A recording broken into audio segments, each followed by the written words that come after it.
Okay, let's get started. Part 1, Foundations for Success, Module 1. Success is an inside job, Session 1.1. Success and why we avoid it.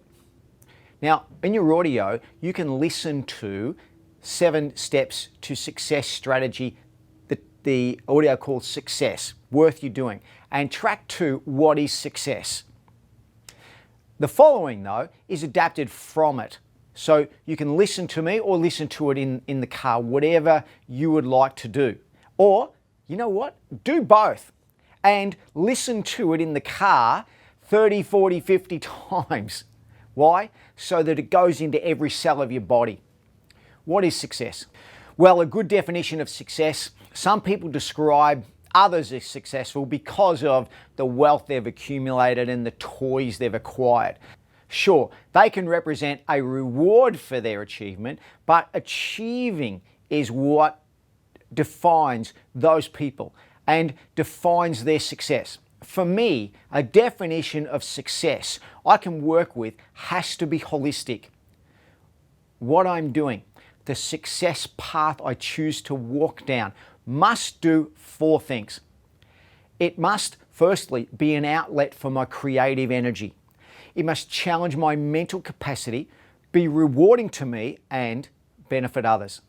Think about it. Creative, challenging, rewarding, giving. If it does all of that, success will not only feel good, it will feel easy. Successful people, what are successful people like? What do they do? Well, I've seen a lot in action, and I can tell you that the key characteristic or skill of successful people is not knowledge so much as intuition. Successful people have and are intuitive thinkers. Successful people believe in themselves and they can communicate their vision. They also embrace problems as opportunities and learn to capitalize on their setbacks. It's like the old saying, if life serves you up a lemon, make lemonade. Look at the profile of any of the most successful people in the world, Bill Gates to the late Kerry Packer, Rupert Murdoch. You find that they have these things in common. Successful people are intuitive. An intuitive person sees the big picture instead of getting lost in the detail. When you choose success, you need to refocus on the big picture. When you choose success, you need to redefine yourself in relation to your environment. Successful people make rational decisions, not emotional ones. We live in an environment that's continually changing. We don't always like change and we tend to resist it, but being rational is about accepting change and making decisions based on change, not clinging to the way things were or the way we wish they were. And successful people have positive energy. Another thing successful people do or unsuccessful people don't is that they look at things positively, optimistically. They look at what can be. Unsuccessful people, they often look at things pessimistically, telling themselves why it can't happen, why it won't happen. Are those the kinds of people we want to be?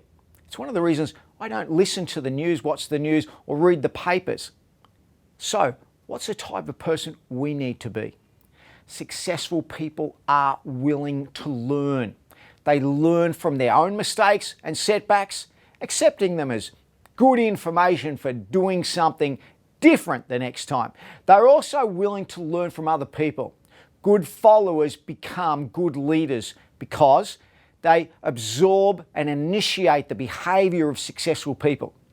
These things aren't generally taught in school or work. On a day-to-day basis, we may be entirely focused on the detail. And on a day-to-day basis, we certainly make emotional decisions. But success means seeing the big picture, having clarity about your environment and about people's environment around them, then making rational decisions to get yourself along the path to where you want to go. When I first went into business, I began to tune into successful people. I met a lot of people in real estate industry, some of them who were very successful and some of them who were quite spectacularly unsuccessful. Well, I wanted to find out what made the successful people tick and to duplicate their success formula. That in itself started me on the path associating with successful people so that I could learn from their success, learn from their experiences, and pick up those positive habits, that positive energy. I was successful because I was a good student. I found good teachers and mentors, as I mentioned before, and having found them, I listened to them. I trusted what they were telling me could work for me, as it had for them. I was ready to be told. I know everyone's unique, and your success goals, personality, and circumstances may be very different to mine. I know the best solution to a problem is that one you will work through yourself, and I know that a good teacher aims for their students to become independent, not dependent on me. This program is based on all those principles, but I also know that my most successful wealth building and life coaches are those who trust me and who did what I advised them to do, or at least to give it a fair shot before trying their own way again. You don't buy a dog and bark yourself, do you? You don't seek out a success coach and close your mind to what they have to offer. If you could do it your own way, you would have done it already, wouldn't it? Some of the stuff I tell you in this program may not fit your mindset, experience, or expectations. Can I please ask you to trust me? I'm sharing with you what I've found to be true for myself and many other successful people. It's not the only way to success, it's a way that works. Isn't it worth a shot? Because, as we'll see, it may be precisely your own mindset, experience, and expectation that have been holding you back so far. And paradoxically, it may be the openness to being told that sets you free to accomplish what you want. You can do this. Successful people aren't different, they do things differently. So my message to you is you can do this once you learn how. You can do it at any age, and you can do it despite of your past. Think about Colonel Harlan Sanders, who set up Kentucky Fried Chicken at the age of 65, or Ray Kroc, who founded McDonald's in his mid-50s, or Henry Ford, who if he had have died at age 40, would have died broke and be forgotten as a failure. So here's some mind work. Click here to learn an interesting fact about the impala. Let me encourage you to leap. Even if you take it easy at first, it's important to leap because it's a path to success. It's full of obstacles, challenges, and tests. And they're not there just to make you stumble, they're there to prepare you, train you, and point you down your continuing path. There's no such thing as a failure, only signposts that will help you keep improving, striving, pushing towards your goal. I remember visiting Africa and saw this amazing animal, the impala. The impala stands maybe a metre high, can jump 4 metres high and 16 metres long. Wow.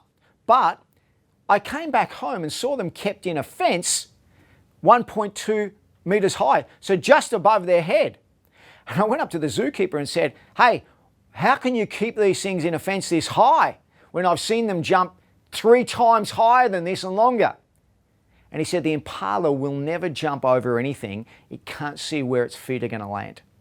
You'll hear plenty of talk about failure, risk, and limits. People do that to you, but you don't have to do it to yourself. It's the starting that stops most people. Thousands of people come to hear me speak each year. Without exception, they say they want financial security and independence and more. Without exception, they agree that they need to take action and to do something for themselves. And maybe 1 in 10 does something about it. What stops people from starting? Let's look at a few reasons I've heard. Tick any that apply to you and take the counter arguments on board. You can come back and look at this again if you find yourself stalled at any point in the program. Here's the big one. I still don't know enough. The jargon and the details in real estate can seem overwhelming. There are plenty of so-called experts out there who try to convince you that you know nothing and shouldn't be thinking of investing until you know everything. Wrong, wrong, wrong. I know some completely uneducated property investors who have made millions of dollars. How? They bought property and waited. That's it. The safety net in property investment is that you really only need to look for two things: capital growth, so your property increases in value, and cash flow, so your income from the property balances your expenses on it. We'll be covering it all in this program, but if you're not sure at this stage that you'll be up to it academically, remember capital growth and cash flow. That's enough. That's all you really need to know. Point two, it feels a bit uncomfortable. Yeah, of course it will for a start.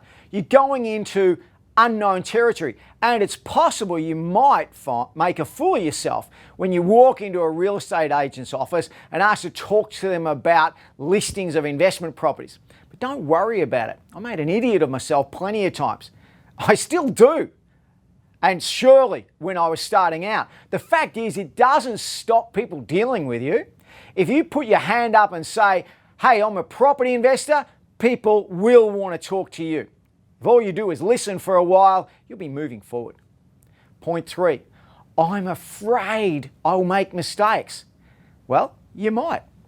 In this program, you will be doing your homework. You'll be guided by action checklists and you'll formulate sensible exit strategies.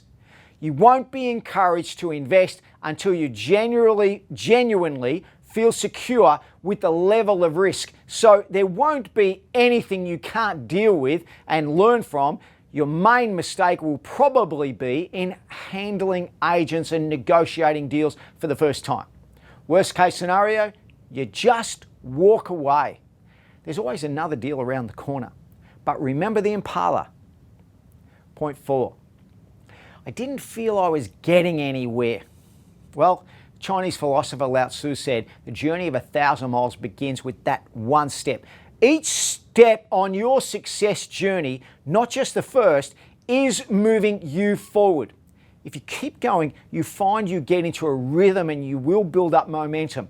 At the start, progress may seem slow, but you're moving in the direction you want to go. At the end of the session, you'll be invited to complete a startup quiz on property investment. Don't worry, you're not expected to know all the answers. It's just a way of measuring where you are now. Each time you come back and review the quiz, you'll know a little bit more and more of the answers. You'll be able to prove to yourself that you are indeed making progress and, yes, your confidence will grow. Oh, here's the big one. I just never seem to get around to it. Oh, procrastinate, procrastinate, procrastinate.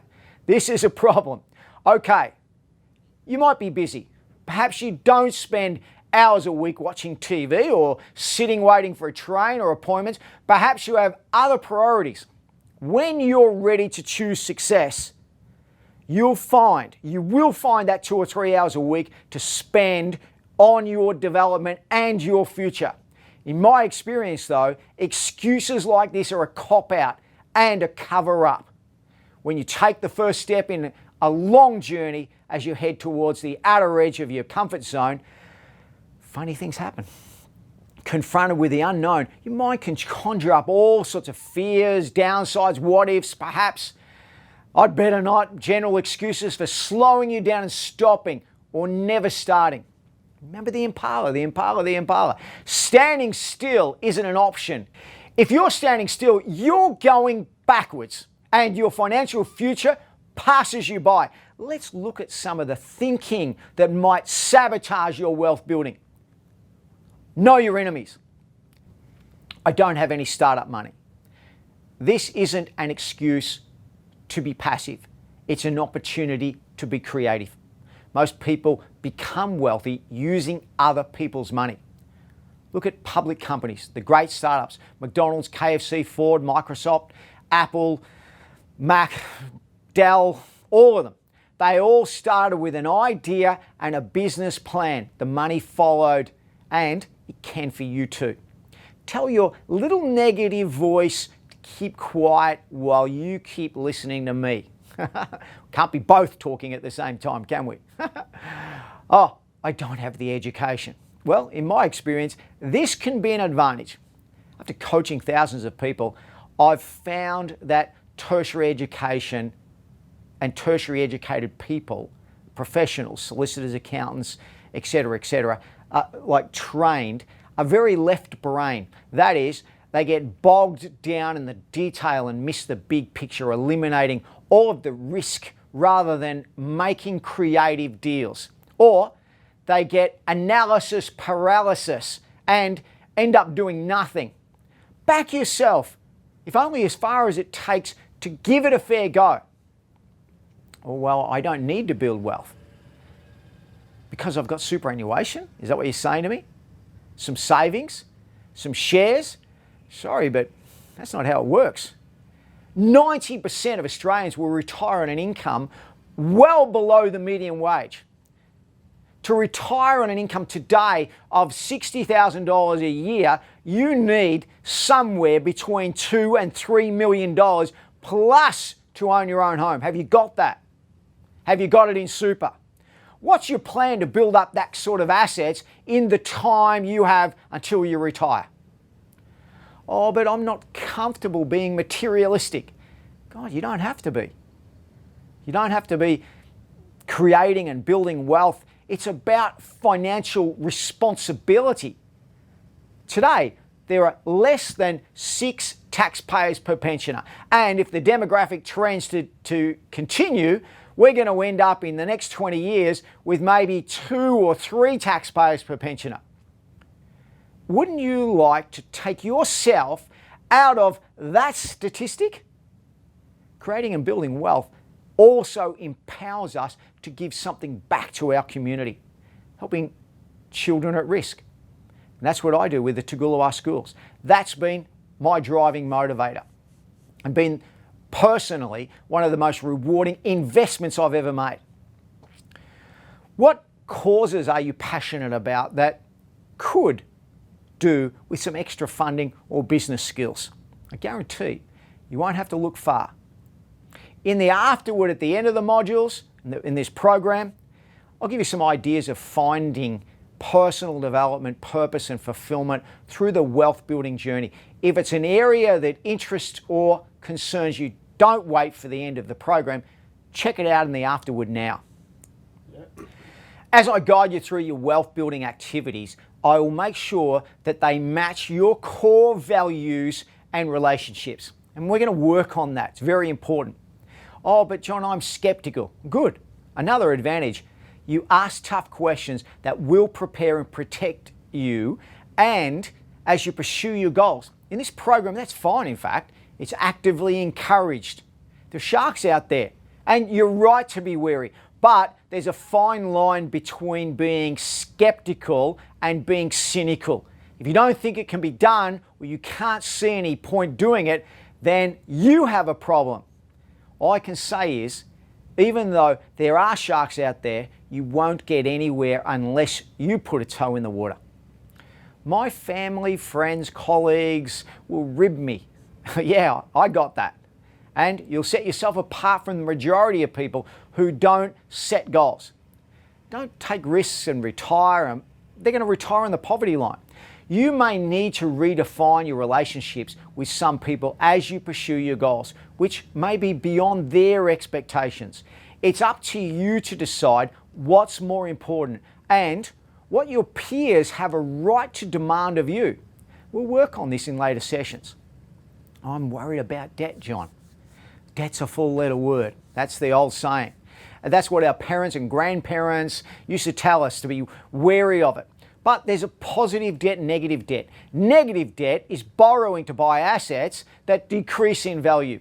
Cars, furniture, personal items. Nobody's recommending that. Positive debt is borrowing to buy assets that grow in value, like property. Positive debt is much safer and more sensible, especially if you make sure that you have the cash flow to service that debt. And that's what I'm going to be recommending. I'm worried about scams. I'm worried about scams. Yeah, they're out there. But this program's precisely about giving you the knowledge, skills, and tools to see through them and obtain independent information, choose advise wisely, to carry out risk assessments, and to make financially informed decisions. I'm asking you to trust me that you can do this. I'm not asking you to follow anyone blindly, not even me. My personal life's difficult at the moment. Sorry, another positive advantage. Often there's no better time to refocus than when your comfort zone has been shaken up and you're motivated to make changes. You won't be rushing into anything, and you'll be learning skills you can use to control your life better, not just your financial position. I'm just not a successful person. I'm not buying this one. In my experience, there's no such thing as an unsuccessful person. Although there are plenty of people who use unsuccessful strategies for living and building wealth. We'll look at these unproductive strategies in session 1.3 because you can change your strategies, your habits. Remember, habits, habits, habits. The difference between a successful person and a failure is that the successful person doesn't give up.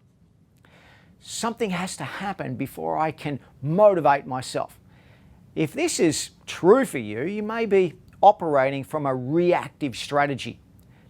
We're going to change that and to begin to look for opportunities rather than waiting for something to knock on your door. You can, again, we'll look at this in session 1.3.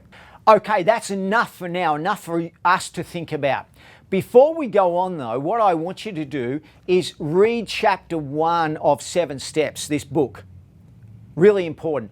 And I also want you to, if you've got a copy of the book or you've downloaded it, do the quiz, or you can click on it in your PDF and do the property quiz in there.